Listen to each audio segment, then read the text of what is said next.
السلام عليكم، كيفكن يا صبايا؟ شو الأخبار؟ طمنوني عنكن، اشتقت لكم كتير ورجعت لكم بفيديو جديد. يا حبيبات قلبي، اليوم رح أشارك معكم إن شاء الله روتيني بيوم العطلة. هلا هون كنت فايقة وكتير هيك مصحصحة ومتنشطة وحاطة ببالي إنه إن شاء الله بدي أشارك معكم أجواء يوم العطلة. طبعا هو بيكون يوم كتير بسيط، ما فيه نشاطات كتيرة، ما فيه شغل كتير. بحاول إني أركز فيه أكتر بإني مثلا نفطر سوا، نشرب القهوة سوا، نقعد أكتر مع بعض، يعني نحضر مسلسل. أكتر شي بنشوف مثلا ضيعة ضايعة، أحيانا بنحط على مسرحية غربة، هيك يعني شغلات إنه يكون فيها كنكنة، فيها انه شعور حلو، فيها شغلات انه ما فيها ذنوب، عرفتوا كيف؟ انه شغلات بتضحك وهيك. والحمد لله بيكون يوم كتير مريح، والحمد لله على كل حال.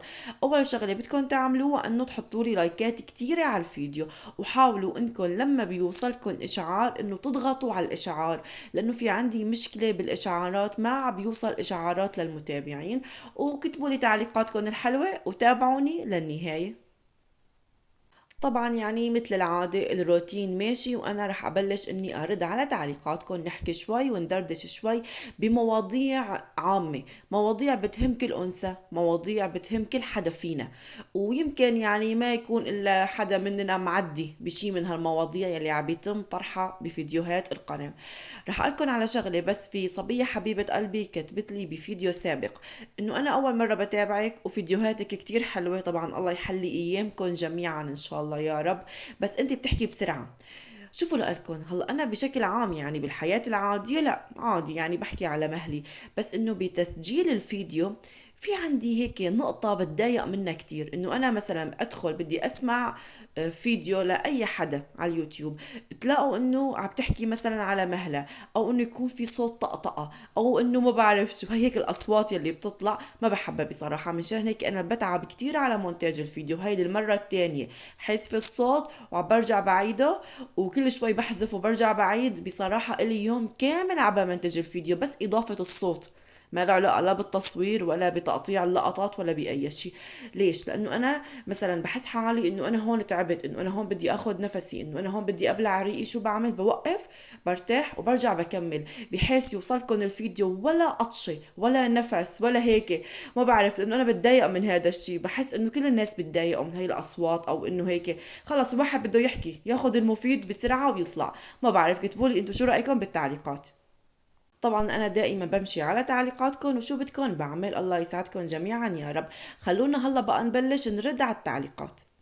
هون في عنا صبية حبيبة قلبي عم بتقلي انه هي عايشة بالغربة، وهلا بعد فترة رح ترجع للبلد هي وعيلتها. ان شاء الله رب العالمين يجعل رجعة خير لإلكن، ويجعل ايامكن اللي جاية كلها خير وفرح وسعادة، فيها تغيير للأفضل لقلوبكن ولروحكن، ورب العالمين يجبر بقلبك وخاطرك بعد العذاب بالغربة والوحدة. فعم بتقلي انه هي عندها تخوف من المجتمع. طبعا التعليق واضح معكم مثل العادة، انتم بتقرأوا وانا برد. هلا شوفي لقلك حبيبة قلبي، بشكل عام أنا يعني حسيت فيكي وأنت عم تكتبي كلامك، وعرفت إنه أنت مثلا خايفة من هذا الشيء. ليش؟ شوفوا هلا نحن لما منعيش بغربة لفترة طويلة وبيصير في عنا عيلة، وباللا شعور بنحس حالنا إنه نحن عم بنبني شخصية فيها هيك نسبة من الوحدة، نسبة من العزلة والخصوصية، وإنه خلص أنا تعودت على هذا الروتين. فباللا شعورها بعقلك الباطني بتحسي إنه أنا لمجرد ما هلا في قدامي تغيير، أنا بدي أروح بدي أجي في جامعة في ما بعرف شو، فبتحسي بتوتر، بتحسي بتشويش، بتحسي هيك إنه خلص أنا متخربطة وخايفة ومالي عارفانة شو بدي أعمل وإيدي مربطات وما بعرف شو. فهدي ولا تخافي من شي، الموضوع كتير بسيط. أساسا ما في شي بهالدنيا الفانية بيستاهل إنه نعطيه من تفكيرنا أكتر من لحظات، وما في شي محرز إنه نكبره، لا البشر ولا أفعالهم ولا التغييرات ولا أي شي. هدي واسمعيني شو رح أقلك. الغربة بتعلمنا كتير، والشغلات يلي بتعلمنا اياها احيانا بتكون كتير صعبة، وباللا شعور نحن خلص تعودنا على روتين الوحدة. بس ما في احلى من الرجعة للوطن، وما في احلى من الجمعات، ومن انه نسمع اصوات العيلة والضحكات والقعدة معهم، وما في احلى من صلة الرحم، وما في احلى كمان من لمة العيلة. فنحن بهالحياة لازم دائما نكون في عنا توازن واعتدال بكل شي بيصير معنا. يعني انا مثلا لما بكون محتاجة، لأنه أنا اليوم أكون بجامعة أكون عم بسمع حكي وخلص أنا رايقة قدرانة إنه آخذ وأعطي، بروح، مالي قدرانة مالي مجبورة. وبحكي بانه انت رجعانة ورح تعيشي بنفس البناية مثلا مع بيت حماكي، فعادي انت رجعي وحطي بصمتك وشخصيتك، عرفي الناس عليها. صبايا، انا الي متزوجة 17 سنة وشوي كمان ماشي، ابني الله يحميه صار عمره 16 سنة، وتقريبا يعني ضليت عايشة بنفس البناية أنا وبيت حماي شي 8 سنين. وكمان كان في بيت أحمى وبنات أحمى وفي سلفة غريبة، والسلفة التانية هي بتكون أختي، وعيلة عيلة كاملة وضيوف وزيارات وجمعات أهل وكل شي. بعمره ما حدا قرب على خصوصيتي، لأنه أنا عرفت الناس إنه يلي بده يجي لعندي يعطيني خبر، لحدا يجي فجأة. ولما بيكون في جمعة مثلا بالعيلة، في عزيمة، في أي شيء، خبروني قبل بيوم، أنا حرة. بحب إني أجي بجي، ما بحب ما بجي. أولادي وأنا في إلنا خصوصيتنا. أنا اليوم بالبيت مثلا اليوم مو جاي عبالي إنه أولادي ينزلوا يلعبوا مع أولاد عمهم، ما بيصير ينزلوا، على كيفي بمشي بيتي وولادي، طالما انه انا ماشيه ضمن القانون يلي متفقين عليه انا وزوجي، يعني ما يطلعاني عن الحدود. بعمره ما حدا اخترق خصوصيتي. هلا شوفوا لألكم، انا ما بعرف الناس بظهري شو عم يحكوا، بس انا يلي بيهمني انه انا مرتاحه بجماعات رمضان بالعيد بأي مكان. أنا اليوم مو جاي عبالي إني أنزل، مو جاي عبالي إني أروح. أنا اليوم في عندي موعد، بخلص شغلاتي بقفل باب بيتي وبروح على موعدي، مالي علاقة تحت شو عم يصير، في ضيوف، في جمعات، في عزيمة، ما بعرف شو، أنا مالي علاقة بحدا. وحتى لو كنتي عايشة ببيت الأحمى نفسهم، خلص انا مالي علاقه بحدا. دايما بقولكن بنتعب شوي بس بعدين بنرتاح. خلص انا بعرف الناس انا هيك، حبيتوا حبيتوا، ما حبيتوا انتوا حرين. انا عايشه لحتى ارضي ربي واريح راسي، مالي عايشه حتى ارضي الناس. الناس شو ما عملتي ما راح يرتاحوا. فانت اول ما بتنزلي حطي قانون ببيتك اتفقي عليه انت وزوجك واولادك، وعرفي الناس عنه، بحيث انه ما حدا يجيني فجأة، ما حدا يفرض علي شيء، ما حدا يقرب على خصوصيتي ويقرب على بيتي وهالحكي هاد. طبعا يعني الناس يلي عايشين فيه رح يفهموا علي.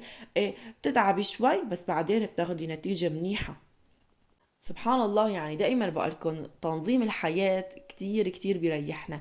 وانك كمان تعرفي الناس انه انت كيف. انا مثلا انسانة ما بحب الجماعات الكتيرة مثلا، طبعا عم بقولكم، فخلاص هن رح يعرفوا انه هي ما بتحب الجماعات الكتيرة، هي ما بتحب حدا يجي لعندها فجأة، هي ما بتحب انه والله اولادها يلا طالعين نازلين وجايبين معهم رفقاتهم وجايبين مع اولاد عمهم واولاد الجيران وما بعرف شو. في نظام بالبيت، طالما انه نحن عاملين نظام جوات البيت بترتاحي كتير، بحيث انه كيف ماشي بيتك، كيف تربوا ولادك، وانت كيف عايشة. فوالله يا حبيبة قلبي انتي صاحبة التعليق، ما في شي بهالدنيا بخوف، طالما انه نحن ايماننا برب العالمين كتير كبير، طالما انه نحن ما عم نعمل شي يغضب رب العالمين، طالما انه انتي متفقة جوات بيتك انتي وزوجك انه انا اليوم اذا اهلك بعتوا علي مثلا انا ما بدي اروح، انا حرة، انا مالي فاضية، انا عم بنظف، انا راسي عم بيوجعني، انا مالي جاهزة باني اقابل ناس واقعد واخذ واعطي بالحكي والاحاديث وما بعرف شو. فخلص ما رح يصير لك مشاكل، انه خلص هي انسانة مالها صغيرة واعية، ام ولاد وفاتحة بيت، هي حرة بقراراتها بتصرفاتها، نحن بنعطيها خبر، حابة تجي حابة مو حابة هي حرة. فانت دائما عارفي الناس انه انت شخصيتك قوية، فرضي شخصيتك على الناس باني وانا هيك بدي اعمل هيك بدي اساوي، ما تخلي حدا يتسلط عليكي، بتعيشي والله مرتاحة بهالحياة وكتير كمان. او قلبكم بهالحياة واستمتعوا فيها وعملوا الشي اللي بيريحكن. صدقوني هاي الدنيا فانية، وصدقوني ما بحكي لكم كلمة الا وانا عايشة تجربتها، ان كانت مرة الا صعبة الا مأزية الا شو بدي احكي لكم، بعطيك الخلاصة. اعملي يلي بيريحك، حابة تروحي جامعات روحي، مالك حابة انت حرة. بس دائما بقلكن الحكي جوات البيت. والله انا اليوم ما عم بحسن على ابني مثلا، ابني الا بده يقضي باب فتح باب هالبيت والطالع طالع والداخل داخل، هلا رفيقه وهلا ابن عمه وهلا ابن الجيران وهلا ما بعرف شو. إيه خلاص بدك تضلي عايشة بفوضى. فالحكي كيف؟ الحكي من جوات البيت، باني نحن نكون متفقين انتي وزوجك انتي وولادك انتي وبناتك بترتاحي.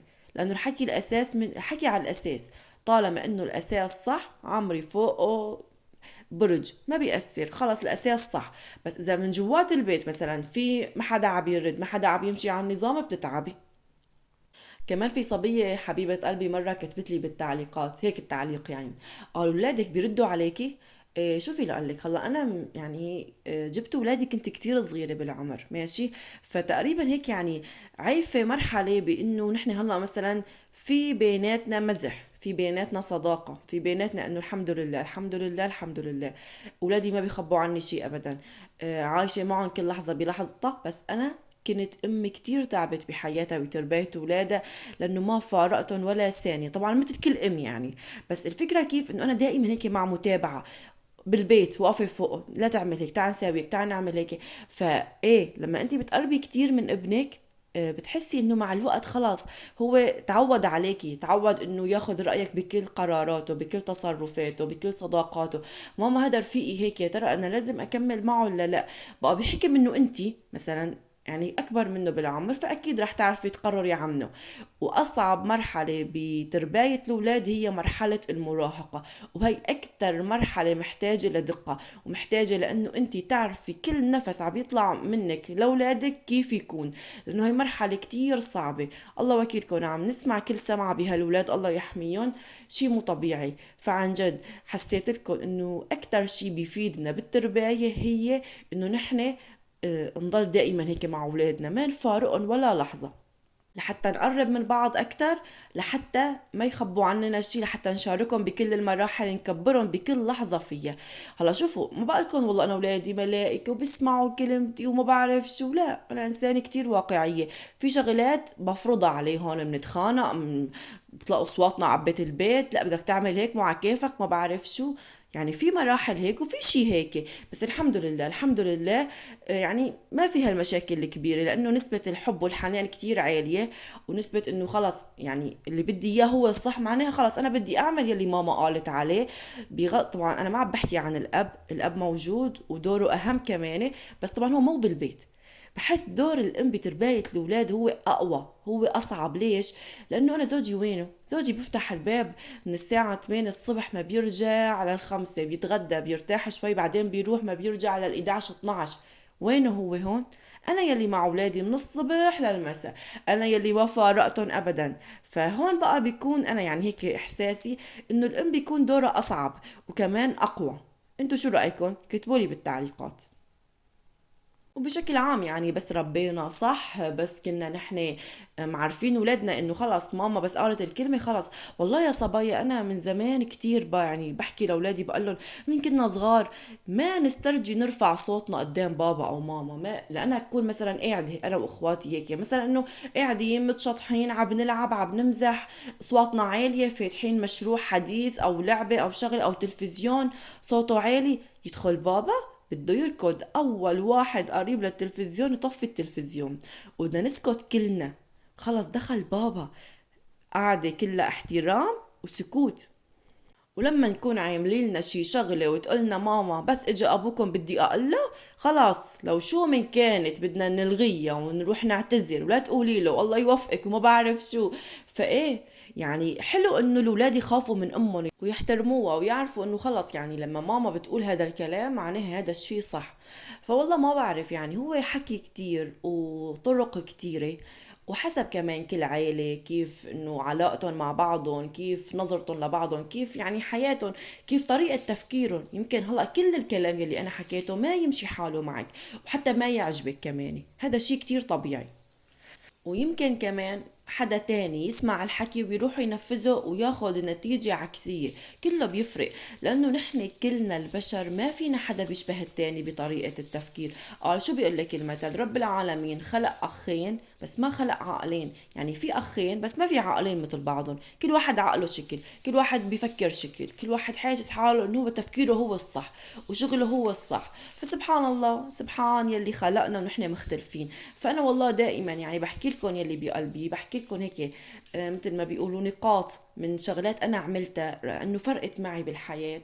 فبقول يا رب انه كلامي يفيدكم، انه تلاقوا نتيجة، والحمد لله على كل حال. شو بدنا نعمل بالنهاية؟ نحن البشر ماشيين بالشي اللي هو قدرنا ومكتوبنا. مو بإيدي إذا أنا مثلا كان ابني منيح أو كان ابني عم يمشي بطريق صعب، حتى يمكن هو يكون ماشي فيه ومو عارفين حاله شو عم بيعمل، هيك لحظة شيطان. فالله يبعد عننا وعنكم الشيطان ووسواسه ورفاق السوء والناس السيئين والناس السلبيين والناس يلي ما بيحبونا، والناس كمان يلي بيسمموا حياتنا. ما بيطلع بالايد شي غير انه الواحد يضل يدعي ويستنى من رب العالمين الشي اللي هو بيريحه بحياته. وهون في تعليق لصبية حبيبة قلبي عم بتقلي انه هي بدها طريقة لحتى تتقرب من رب العالمين وتبعد عن الذنوب. حبيت كتير كلامك، وحسيت وانا عم بقرأ التعليق براحة كتير كبيرة. ليش؟ لانه رب العالمين كتير بيحب العبد يلي بيعمل ذنوب وبعدين بيتوب. عن جد شعور التوبة كتير حلو، وشعور انه نحن في شي جواتنا ماله مريحنا، ونحن حاسين انه لا، انا ما لازم اعمل هذا الشي، انا لازم اقرب من رب العالمين. هذا الشعور كتير حلو، والحمد لله. احمدي رب العالمين واشكري قبل ما اقلك ولا كلمة تانية، انه انتي ماشية بالطريق الصح، انه رب العالمين عم يقربك منه. رب العالمين ما خلاكي تضلي ماشية بهاي الدنيا الفانية، والمعاصي والذنوب اخدتك وغيرتك هاي الدنيا، ومالك عارفانة انه شو في قدامنا. وبالنهاية الشخص يلي بيكون عايش بيقين تام وعنده ايمان كتير كبير برب العالمين انه هاي الدنيا فانية ورحلة ماشية، وما في رحلة الا وفي إلها نهايتها. ما في رحلة بتدوم كتير، خلص ساعات ايام، بالنهاية بدنا خلص تخلص هاي الرحلة ونوصل للمكان يلي نحن رايحين لإله. رح أقلك شغلة، ولله المثل الأعلى. نحن بهاي الحياة مثلا أنا بفيق الصبح بقول لحالي هلا بدي أقوم وأخلص شغل بيتي، وبعدين بدي أكافئ نفسي مثلا بهالمشوار. مثلا أنا بشتغل الشهر كله، وبقول لحالي هلا بس اخلص شغل وضغط وتصوير وتعب ومونتاج مثلا، او انه وحدة بتشتغل انسة، تعب وفئة بكير وتدريس هالأطفال وكلهم طبعا يعني برقبتها، وضغط كتير كبير عليها وطول اليوم واقفة على أجريها.